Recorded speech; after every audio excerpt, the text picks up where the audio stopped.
ما تتخضوش من المنظر ده، العادي وده اللي بيحصل كل سنه قبل ما اسافر المصيف. فالمفروض ان انا اجهز الشنطه دلوقتي حالا عشان احنا مسافرين بكره الصبح. هاي حلوين، ازيكم عاملين ايه؟ يا رب كلكم تكونوا بالف خير. فلوج جديد. اخيرا اخيرا هسافر. قررنا ان احنا نسافر في خلال يومين بالظبط، يومين بالظبط يا جماعه اللي قررنا فيهم ان احنا نسافر. الدنيا متبهدله، عماله من الصبح احضر شنط، واخيرا افتكرت ان انا لا انا عايزه اصور لكم فلوج. فيلا تعالوا معايا. انا دلوقتي لبست، انا امبارح رحت الصالون بقى عملت ضوافري ومش عارفه ايه ودلعت نفسي. ودلوقتي انا نازله اولا ناكل لان احنا جعانين جدا، تاني حاجه اجيب عوامه للديدي يكون ليها حاجه مغطيه من فوق عشان الشمس. فمش هستطول عليكم عشان الوقت ضيق جدا. فيلا بينا، خلينا ننزل نشوف العوامه بتاعت ديدي وبعد كده نرجع نكمل الفلوج مع بعض لغايه ما نسافر. يا صباح الفل، ازيكم حبايبي عاملين ايه؟ يا رب كلكم تكونوا بخير. دلوقتي تقريبا الساعه 8 الصبح او 7 ونص 7 حاجه كده، الصراحه مفيش وقت حتى ابص في الساعه. احنا مسافرين الغردقه المصيف اخيرا، هروح اصيف اخيرا.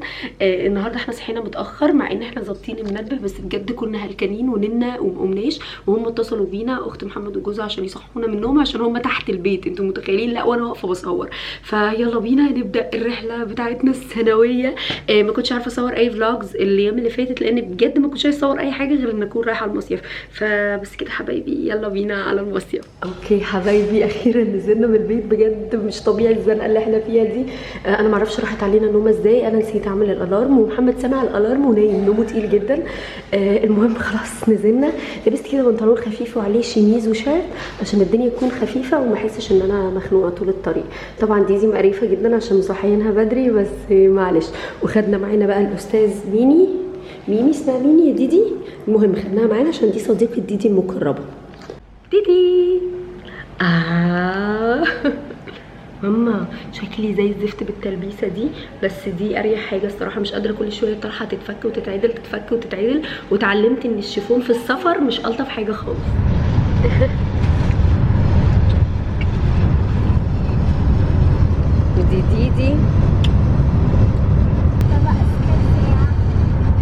ديدي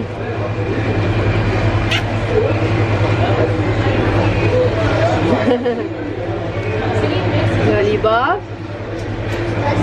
هلكانة مش قادرة، عايزة انام عايزة انام.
فاينلي خلاص وصلنا. الطريق كان صعب جدا بس الحمد لله. دي كانت جميله وكانت ملتزمه جدا وفضلت نايمه طول الطريق فعليا. اللي طلع عينينا الكائن ده، هو الكائن ده لا تعالى هو ده طلع عينينا. ما تقوميش كده. لا طلعت عينينا. لا ما تقوميش. لا طلعت عينينا. اوكي حبايبي، دي كائن ديدي بيتجول في الاوضه، ودي انا بعد هلكة النهار كله مش قادرة بجد والله العظيم. هلكت ديدي ماما ديدي. ماشي اوكي يا حبايبي. ده كده تويلت. اوكي ده الدولاب، ودي كده الاوضه. تعالوا بقى ايه اوريكم الفيو اللي يجنن، يعني ده الدبل فيو. عارفين كده؟ استنوا افتح البتاع ده. اوكي جاهزه يا حاجه. بصوا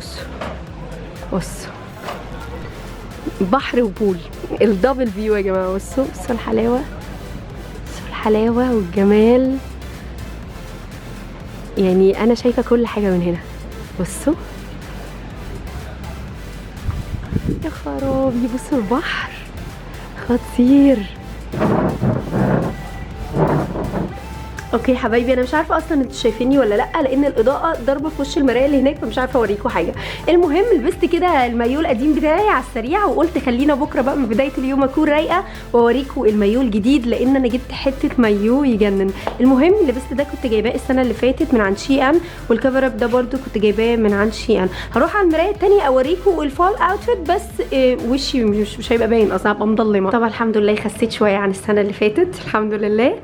وبس كده انا نازله دلوقتي الميه، لان خلاص مفيش اي حاجه نعملها، لان احنا هلكانين من السفر، فيدوبك هننزل ننبسط شويه كده وناكل، ونبتدي بقى من بكره اوريكم بقى الاوتفيتس اللي انا بلبسها، فطار واحنا نازلين الميه واحنا رايحين نتعشى والكلام ده كله. فهنبتدي كل الاكتيفيتيز من بكره. صباح الفل على المصيف اللي المفروض انه مصيف وان انا اروح ارتاح وانبسط فيه. شنطه دياله، اللانش بوكس بتاع فهد، العربيه بجرها، مفيش فايدة يعني مهما حاولتش هيتمسح بكرامتك الارض في المصيف. يعني احمي واغير وليلة ما يعلم بيها الا اللي خلقكم. يعني الصراحة الموضوع صعب قوي قوي قوي قوي قوي، الله يعيننا. المهم دلوقتي الساعة تقريبا 8 واحنا نازلين نفطر. انا صاحية طبعا من الساعة 7 يعني، يلا خلينا. انا جعانة عرفت خلاص هتقومي ازاي؟ شفت البنت؟ اوكي. ايه؟ البنت دي علمتني. ايوه انت بقى ايه، ابقى اعمل زيها، مش هتنزل في الميه خالص. اوكي. منور الغردقه المصيف. اقسم بالله كنا لسه بنتكلم ان احنا بيطلع عينينا ما بنجيش ننبسط، العيال اللي بتنبسط لكن احنا بيطلع عينينا. فبيقول ايه؟ ماشي. فبنقول ان الانبساط ما ينفعش خالص بالعين، الواحد بيتعب اكتر. يعني كل مره فعلا بنقول كده احنا هننبسط. تعالى من هنا بقى عشان السترولر. بس فعلا احنا بنتعب عشان يريح دماغه ويستريح. لا بالعكس انت بتبتدي اصلا. ايوه بتحس ان انت تعبان. يعني محمد متولي مسؤوليه فهد وانا متوليه مسؤوليه دياله. فلا حسينا ان احنا ما صيفناش. لا فالخير في اللي جاي، الخير في اللي هو واخد زياله دلوقتي وماشيين وخلاص اهو داخلين على المطعم. طبعا اخت محمد وجوزها والولاد لسه نايمين اساسا، محمد عدى عليهم صحاهم وبس. انا جعانه يا رب يبقى في اكل ينفع لديدي، عشان ديدي صلاها طلع عين امي اليومين دول في موضوع الاكل ده. اخيرا سربتهم، قلت لمحمد بقى خدهم وانزل خليني اصور المايو الجديد. لبست المايو الجديد، خليني اقلب الكاميرا اوريكم شكله عامل ازاي، لان المايو المره دي مختلف تماما. انا عارفه ان الشكل ده احنا قابلناه كتير عادي، يعني مايو زي اي مايو، بس المره دي مختلف. الديتيلز اللي انا جايباها معايا. المهم البراند بتاعه المايو ده براند مصريه اسمها HK. هحط لكم الصفحه بتاعتها على الانستجرام عشان لو حد انترستد، لان هم مش بس مايوهات، بيبيعوا لبس حلو قوي، ومؤخرا بقيت بلبس من عندهم طول الوقت.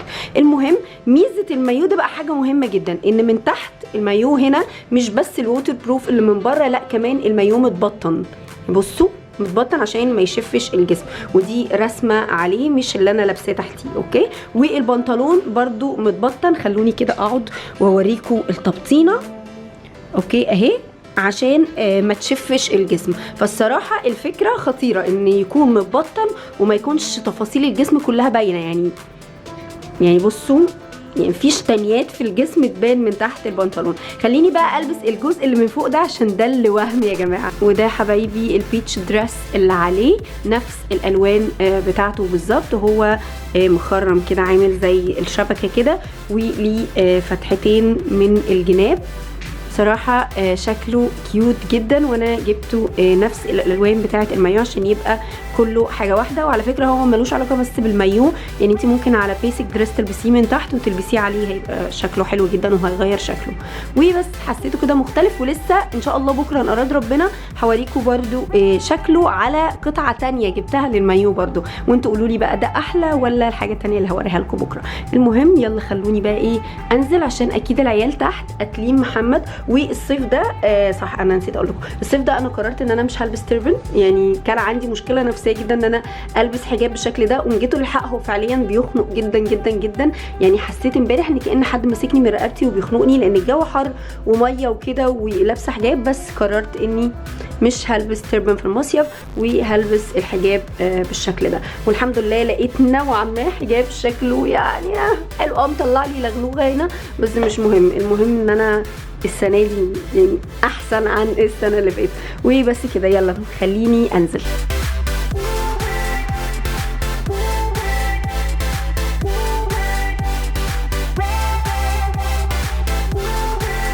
هلو حبايبي، طبعا كل حاجه متغيره عن اول مره. احنا في اوضه تانية خالص تمام غير الاوضه اللي كنا فيها، عشان الاوضه اللي كنا فيها مشكله في الحمام بتاعها، فما كانش ينفع نقعد فيها، فهم على طول غيروا لنا الاوضه لاوضه احسن واوسع بكتير خالص عشان المشكله اللي كانت في الحمام. المهم يا حلوين، احنا دلوقتي رايحين نتعشى، وده الاوتفيت اللي انا نازله بيه كله من موتيف شي ان، يعني من البراند اللي اسمها موتيف اللي جوه شي ان. وحطيت كده الطرحه من جوه وبس. انا مش قادره اقول لكم طبعا عشان ننقل من اوضه لاوضه الموضوع كان مجهد ازاي بطريقه مش طبيعيه بوجود طفلين. وحقيقي انا حاسه ان انا مقصره معاكم قوي في موضوع الفلوجز ده، مش عارفه اصور لكم كل حاجه، لان فعليا يا جماعه عارفين لما تحسوا ان انتوا بتحاربوا جواكم. بصوا دي نايمه هي على السرير. اوكي، انا بحارب من جوايا بطريقه مش طبيعيه فكره ان انا ابقى عايزه اصور وعايزه انبسط وعايزه ابسط الولاد، عارفين كده. دي السنه دي اول مره تنزل ميه يعني وتلعب في بولو كده، ففعليا قفشه في الميه بطريقه مش طبيعيه، يعني بتقعد فيها وقت كبير قوي، كل ما نطلعها بتقعد تعيط بشكل هستيري. فانا ولا عارفه اصور حاجه ولا عارفه امسك موبايل ولا عارفه امسك كاميرا ولا اي حاجه في الدنيا. حقيقي وحشني الفلوجز بتاعت زمان، بتاعت الشوتس والتصوير والفايب بتاعت الصبح اما كنت باخدكم وتنزلوا معايا. بس من الواضح ان المسؤوليه بتخليكي فعلا مش عارفه تعملي اللي انت كنتي بتعمليه. انا فعليا ما بقتش عارفه اصور فلوجز زي الاول، ما بقتش عارفه اعمل لكم جيت ريدي معايا الصبح نلبس ونجهز، او انا حتى بلبس زي كده، لان كان الاول فهد كبير فكنت اقدر اسيبه مثلا بيلعب على الموبايل او الايباد شويه واقعد اعمل لكم الحاجات دي. بس فعليا في طفل تاني متعلق في رجليا، انا مش هقول في ايديا، في رجليا انا. ديالا بتمشي يعني عارفين كده، ديالا بتقف هنا وبتفضل ماشيه ماسكه رجليا الاثنين وماشيه بيهم في الميه، مش عايزه حد يمسكها ولا يشيلها ولا يقرب منها. انا مش عارفه فين المشكله، بس هي ديالا بتحبني زياده عن اللزوم يعني بجد والله العظيم. يعني انا والله انا مبسوطه بحاجه زي كده جدا، بس فعليا ما حدش بيعرف يعمل لها اي حاجه غيري انا. بس يعني احنا دلوقتي رايحين نتعشى وهاخد دي دلوقتي وننزل، فقلت اديكوا ابديت كده واوريكم الاوتفيت. فهنعتبر الفلوج ده فلوج اوتفيتس، يعني كل شويه تشوفوا لبس وشكل والكلام ده كله. فده اكيد شفتوه في الفيديو بتاع موتيف اللي اكيد نزل لكم، هحط لكم اللينك تحت في الديسكربشن بوكس لو انتوا ما شفتوهوش. وبس كده، يلا خليني انزل.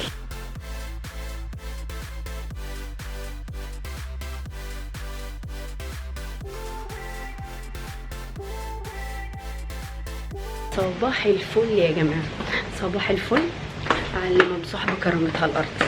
بصوا نازله شايله سترولر وشنطه ديالا، ومحمد واخد ديالا وفهد ونزل. عذاب النفس والضمير بجد والله العظيم. قالوا مصيف ايه يعني، المفروض ان انا انبسط، هما راحوا فين؟ اهو مشي قدامي. لا بجد المصيف مع الاطفال كارثه. انا ما كنتش بحس بكده مع فهد، لان فهد كان نوعا ما كبر شويه خلاص، ما بقاش محسسني او مش عايلني الهم. يعني الطرحه دي سخيفه جدا اللي هي التلبيسه دي، بس اللي لقيتها قدامي على الصبح عشان احنا متاخرين جدا. مهم يعني، فدول الاطفال للاسف ما فيش معاهم انبساط، سبيشال الاطفال اللي تحت سن تقريبا ال4 سنين. يعني دي دلوقتي سنه و3 شهور. محمد الاهانه وقله الادب والتهزيق والزن. هتقع في البول يا ماما، هتقع. نبقى نجربها اما نفطر، نبقى نجرب. بصوا نبقى نجربها اما نفطر عشان يبقى فيه دي. ماشي، نبقى نجربها اما نفطر، يعني ما حبكتش يعني. لسه جايب البتاعه بتاعه المايه امبارح بقى، فبيجربها بقى نشوفها شغاله ولا مش شغاله. بس المهم رايحين دلوقتي نفطر، وهفطر كده وارجع لكم. يا رب اعرف اصور لكم، بس يعني مش عارفه فلوج ايه ده. انا هنزله كله في فلوج واحد، فاهمين؟ عشان اصلا هو مش هيبقى طويل. نسيت الكاميرا في السترولر بتاع ديدي ونزلت اجيبها من تحت. دلوقتي انا مش رايحه معاهم البول، هم هيروحوا. محمد هياخد الولاد، ديدي نايمه، ومحمد هياخد الولاد ينزل بيهم البول، او ينزل بفهد البول على ما ديدي تصحى، وانا هروح اعمل مساج. عايزه اجرب الصراحه المساج في الاوتيل، فحجزت والمفروض ان انا هروح دلوقتي، بس خلينا بس انزل الولاد وبعد كده اروح. انا لبس تحتيه مايو كنت جايباه السنه اللي فاتت من شي ان، ده شكله كده وده عليه رافلز بس متطبقين كده، بس هو عليه رافلز من هنا. المهم ده كده الشكل. المهم ان انا زي ما قلت لكم مش هنزل البول على طول، هنزل الاول اروح اعمل مساج ونجرب المساج في الاوتيل. انا جربته قبل كده في سبا بس ما جربتوش قبل كده في الاوتيل، فبما ان اليومين اللي فاتوا دول عيالي ضغطوني ضغطه مش طبيعيه، فاحنا انا ومحمد هنبدل، يعني هو هيروح يقعد بالولاد لغايه ما انا اخلص وبعد كده انا ارجع اقعد بالولاد لغايه ما هو يخلص، فحاساه كده فير، يعني احنا الاثنين ما يبقاش واحد اتدلع عن واحد. متحمسه قوي الصراحه، متحمسه ان انا هفصل من العيال ساعه، والله العظيم بقول لك متحمسه ان انا هفصل من العيال ساعه واحده بس. يا صباح الفل يا جماعه، انا طبعا صحيت من بدري ورحت فطرت ومش عارفه ايه، وما بعرفش اتكلم معاكم حقيقي في الكاميرا غير اما بنزلهم. انا نزلتهم دلوقتي لاني كنت بحط فويس اوفر على فيديو كنت بنزله على الانستجرام، والبنات على الانستجرام اتصدموا شويه، قعدوا يقولوا لي دعاء بتهزري انت عماله تنزلي الفلوجات على الانستجرام، يعني مش هتنزلي لنا فلوجات على اليوتيوب؟ هو انا كنت اكيد هنزل على اليوتيوب، بس يعني حاسه الانستجرام الفايب بتاعته برده حلوه الصراحه مش هنكذب. المهم انا نزلتهم دلوقتي، المفروض ان احنا خلاص هننزل الميه. الصبح محمد قومته عشان يروح يفطر معانا، بس كان كسلان جدا وكان تعبان وما كانش قادر يقوم يفطر معانا. امبارح اما راح اعمل مساج تقريبا جسمه وجعه، يعني بعد عمل مساج جسمه وقام عليه، عارفين في ناس تعمل مساج ترتاح وفي ناس تعمل مساج تتعب، فهو فعليا تعب جدا بعد المساج اللي عمله امبارح وما قدرش يقوم يصحى معايا. وكده كده ديالا بتطلع عيني الصبح عشان تقوم تفطر معانا، فسبتهم ورحت انا وفهد اتمشينا وكده والكلام ده كله. المهم يعني اكيد نزلت لكم الجزء ده في فيديوهات قصيره كده كنت مسجلاها بالموبايل، نزلت انا وفهد ورحنا البيتش وتمشينا شويه والكلام ده كله. المهم يلا خلينا ننزل البحر. انا لبست المايو اللي لبسته في اول يوم، لان انا كل يوم بقى بحاول اغير واحد، انا جايبه معايا 3 فبلبس ده وبعد كده اللي هو الملون وبعد كده الاسود. فبس النهارده اليوم الرابع، احنا ماشيين يوم 18، جينا يوم 13 وهنمشي يوم 18 وبس كده. مش عايزه اطول عليكم، يلا بينا ننزل. يلا 1 2 يلا اب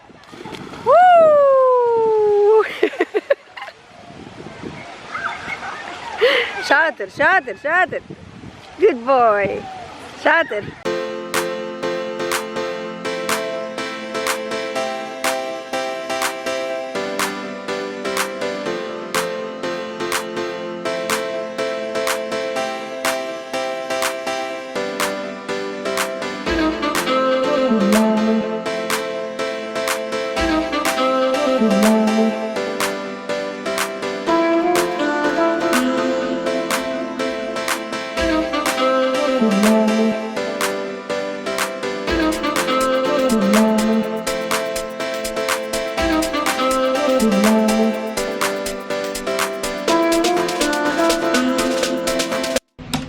صباح الفل، ازيكم حبايبي عاملين ايه؟ يا رب تكونوا كويسين. النهارده مش اليوم الاخير، اليوم اللي قبل الاخير.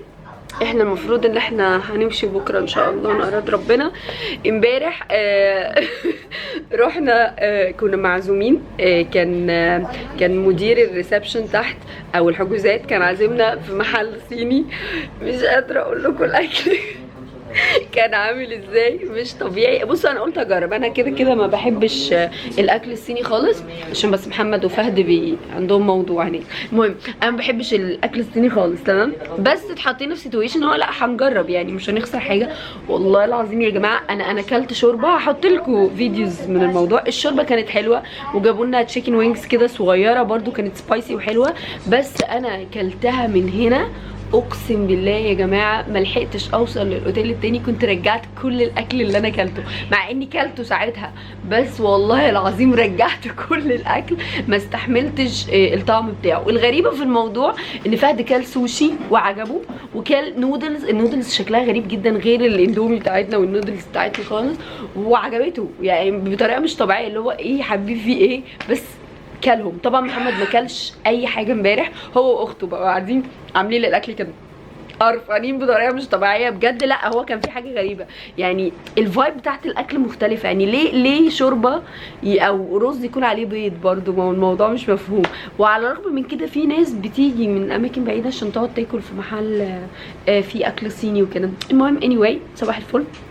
احنا رايحين النهارده رايحين دلوقتي نفطر. النهارده اليوم اللي قبل الاخير، وبكره ان شاء الله الساعه 2 الظهر هنمشي.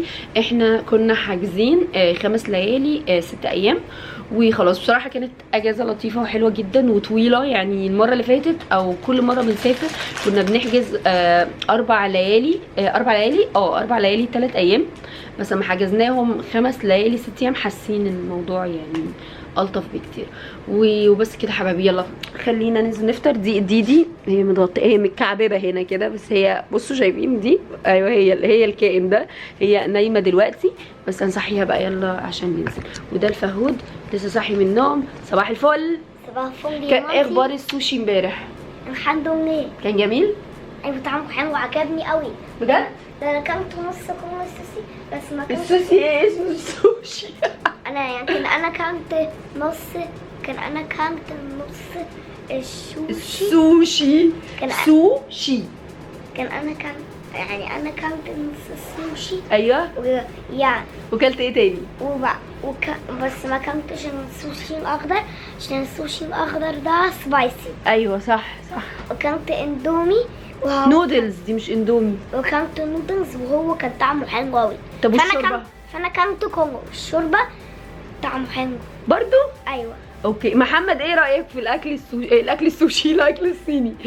الاكل الصيني يا جماعه اقسم بالله هو واخده امبارح بقوا قاعدين في المحل عمال يعملوا كده من كتر ما هم هيرجعوا. انا تعبت والله. انا كمان تعبت. او كلنا تعبنا من ديما. ارحمينا شويه. ايوه ارحمينا عشان كده ماما هتحاسبك عليها.